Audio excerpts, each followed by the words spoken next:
conseils de pro. C'est un petit peu la tendance du moment, le jeûne intermittent. Je suis sûre que vous avez entendu parler, que vous avez peut-être même testé.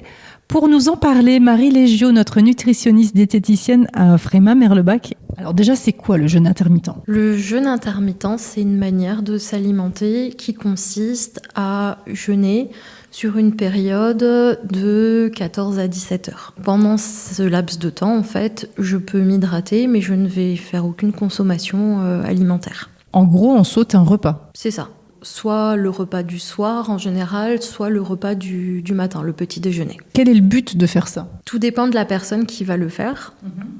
Les bienfaits n'ont pas forcément été étudiés. Maintenant, l'important, ça va être ce qu'on peut ressentir en le faisant.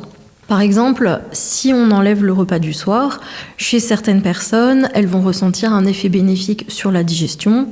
Elles vont peut-être se sentir plus légères, mieux dormir, mais je peux aussi avoir l'effet complètement inverse. C'est-à-dire qu'enlever un repas du soir, d'un coup, je peux développer des insomnies parce que je n'aurai pas les composants nécessaires à mon endormissement. Pour le matin, quelqu'un qui prend un petit déjeuner complètement déséquilibré, qui mange des croissants, des jus de fruits, des brioches, du chocolat, des pâtes à tartiner, et qui d'un coup va enlever ce petit déjeuner-là, il va ressentir un bien-être, vu qu'il va plus faire d'hypoglycémie dans la matinée, et il va sans doute perdre du poids. Donc, il va ressentir un bienfait au niveau de son organisme.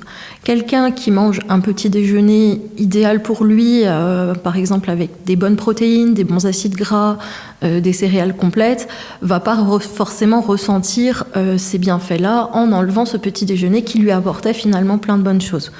Donc, on y va toujours au cas par cas. Les choses à faire attention, c'est est-ce que la mise en place d'un jeûne intermittent finalement ne me provoque pas des pulsions alimentaires sur le reste de la journée, parce qu'enlever un repas, c'est pas anodin. Il faut quand même pouvoir couvrir les besoins en vitamines, nutriments, minéraux sur la journée.